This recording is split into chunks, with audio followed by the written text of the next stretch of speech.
Welcome to another Scotland Then episode.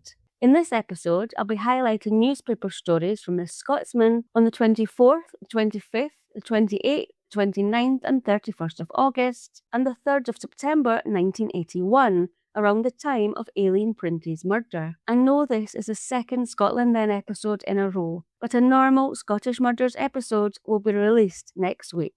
It will be the disappearance of Pat McAdam in 1967.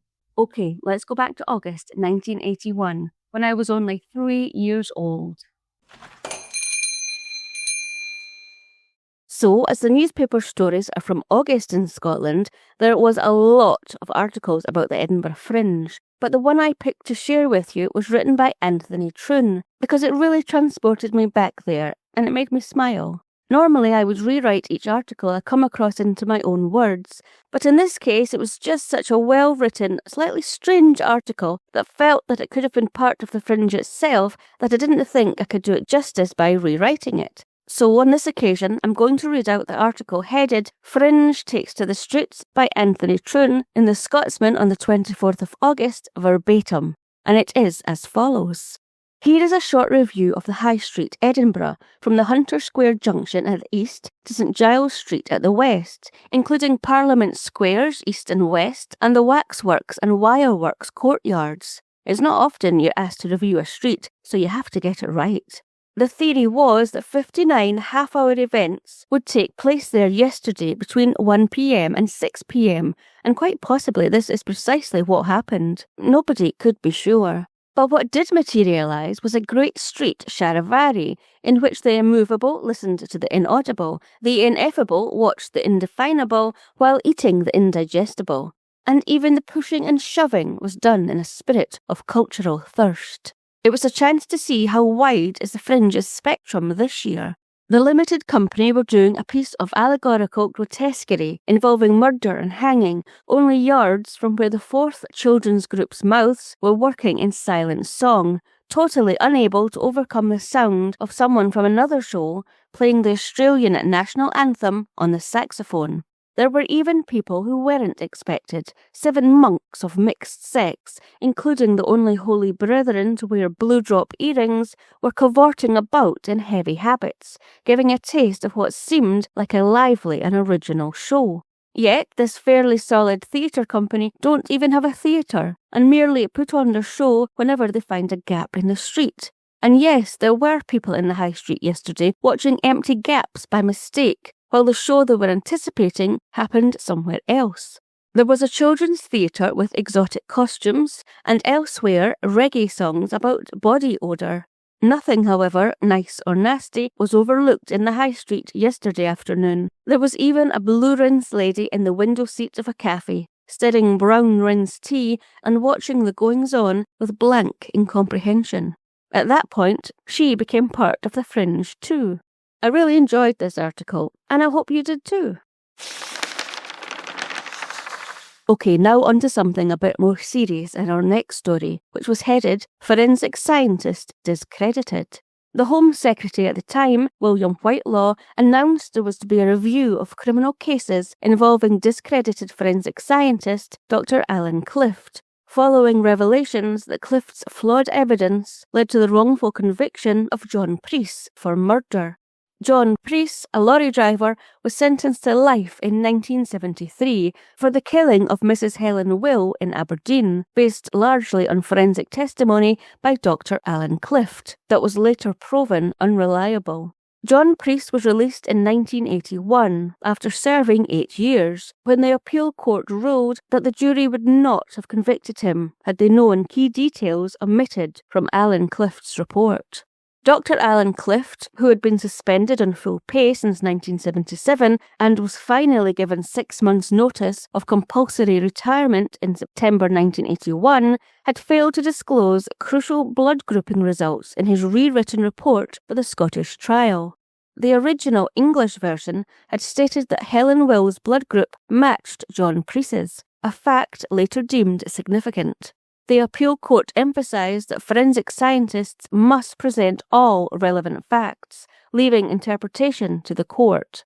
The Home Secretary, William Whitelaw, had initially resisted reopening cases, arguing that any injustices would have surfaced by now. However, further inquiries had revealed that files from 1967 to 1977, which had involved Dr. Alan Clift and not guilty pleas, could still be examined. This move followed mounting pressure from MPs and legal experts, some of whom defended Clift's integrity, while others criticised his technical competence and selective reporting. The case also sparked debate within the forensic community. Dr. David Patterson, former president of the Forensic Science Society, urged Dr. Clift to appeal his dismissal, while Professor William Tilstone of Strathclyde University downplayed the controversy, suggesting differences in interpretation had been exaggerated. Dr. Alan Clift was reported to be under intense strain and declined comment about the impending reviews of criminal cases he had been involved with. That's the thing, forensics are fantastic, as are forensic officers, and forensics, in the main, can't be argued with. However, that only applies if all forensic information is reported, and not only selected parts. This next story was sad, and I feel a different way of saying what was said could have changed how it likely impacted a bereaved and angry mother. According to the Scotsman, on the 3rd of September 1981, Margaret Allen from Drumchapel in Glasgow was calling for an inquiry into the sudden death of her 10-year-old daughter Deborah, who died after undergoing routine growth-related tests at the Royal Hospital for Sick Children. Deborah had been admitted for investigation into her short stature but lapsed into a coma and was transferred to the Southern General Hospital, where she underwent emergency brain surgery. Sadly, though, she died early the following day. A community medicine specialist, Dr. Duncan Fletcher, advised that insulin had been used as part of the testing process on Deborah, and he acknowledged that he had received reports from staff that there had been problems regarding the dosage of insulin that was being given to Deborah. While Dr. Fletcher did stress that insulin is a standard tool in growth assessments worldwide, he admitted that Deborah's case of death remained unknown and that a full investigation would be conducted, going on to state that he would not be saying anything further at this time, as a report had already been submitted to the Procurator Fiscal. This tragedy sparked wider debate, but what would have really upset me if I had been Deborah's mother is what Dr. Derek Buchanan of the British Medical Association said in the same newspaper article. He said that while he expressed great sympathy for Margaret Allen, he wholeheartedly defended the continuation of such tests, arguing that medical process depends on calculated risk, and that, for every tragedy like this, there must be hundreds of successes. So far I can understand his viewpoint. Nothing wrong in what he said there, but he didn't stop there. He went on to say, tragic as it is, it does not mean all tests throughout the world should stop. You might as well say one should not cross the road in case one gets run over, or that one should not fly in an aeroplane in case it crashes. We all take risks. Now those few sentences right there really got my back up, and I can only imagine how Deborah's mum Margaret, who had just lost her 10-year-old daughter, felt about Dr. Derek Buchanan's words and his great sympathy. It was reported by a relative that Margaret Allen was distraught and under sedation at her home, but that she was determined to uncover the truth about her daughter's death. I did try and find out the results of the inquiry into Deborah's death, but I wasn't able to find anything. So this next story in The Scotsman, on the 3rd of September 1981, intrigued me enough to look into further, which took me to May 1982. But I'm getting ahead of myself. Let me start in September 1981, where 20-year-old Stephen Thom of High Street in Kirkcaldy was standing trial at the High Court in Perth, accused of murdering 40-year-old William Slight on the foreshore near Kirkcaldy Esplanade. Stephen Thom claimed that he acted in self-defence. He explained that he had previously been beaten up by another Kirkcaldy man, and so he had started to carry a sheath knife, which he strapped to his leg. And so, when he was accosted by William Slight on the foreshore at Kirkcaldy, he said a violent struggle ensued, with William apparently crashing down on top of Stephen, and Stephen struggling like a madman to try and push William off him. as he couldn't breathe. At which point Stephen drew his sheath knife and continued to fight to free himself.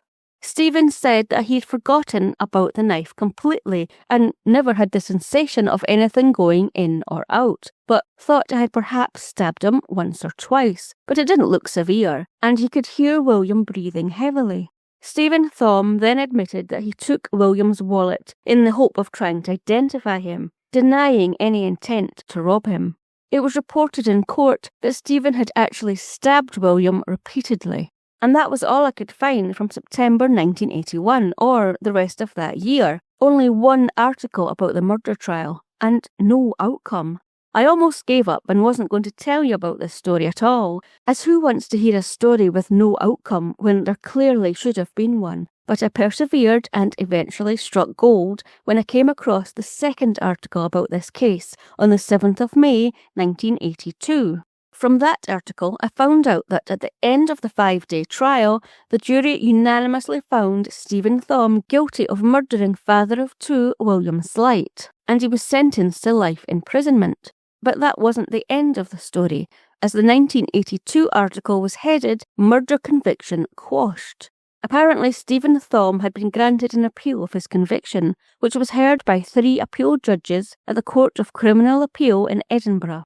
After hearing Stephen's appeal, the 3 appeal judges decided that Stephen Thom's special defence of having acted in self-defence should have been accepted by the original trial judge, and that because it hadn't been accepted, the jury had been misdirected. Ultimately, Stephen Thom's murder conviction was overturned, and instead his conviction was reduced to culpable homicide, and he was sentenced to 9 years in prison. So I'm kind of glad there wasn't an outcome of the trial, as if there had been, I'd never have gone looking and would have missed that Stephen Thom's conviction had been quashed. And finally, a story that could have ended so differently, as anyone who climbs or has climbed any of the mountains in Scotland knows. There are beautiful views when you get up there, but they can be so dangerous, with the weather changing so quickly. Thankfully, that was not the case for the following holiday goers. Stephen Griffiths and Christine Dickey, who were on holiday from Portland in Oregon, unintentionally sparked a major search operation in the Sky Coolin after failing to cancel a mountain climbing route form they had left at a designated hotel. The form had stated where the couple had intended to go and that they planned to return by 5 p.m. However, due to mist, the couple had abandoned their hike after 3 hours and returned to their car, forgetting to notify the hotel. Their oversight led to a full-scale search of the range and gullies well into the evening by the Sky Mountain Rescue Team, police inquiries with the US Embassy in London and Home Office centres, and radio appeals for information.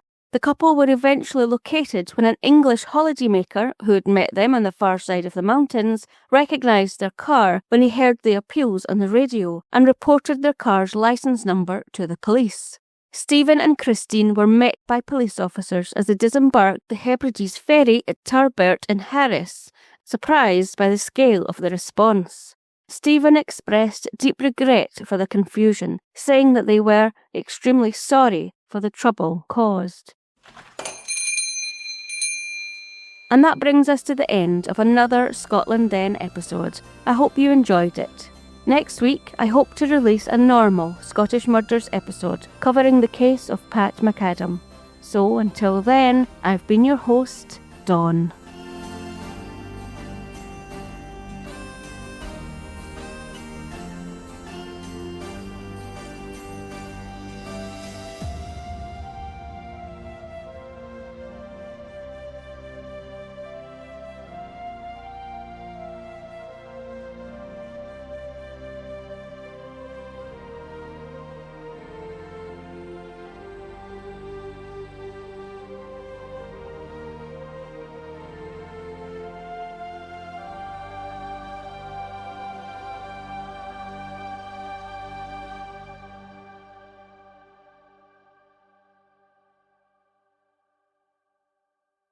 Scottish Murders is a production of Clurin Ton.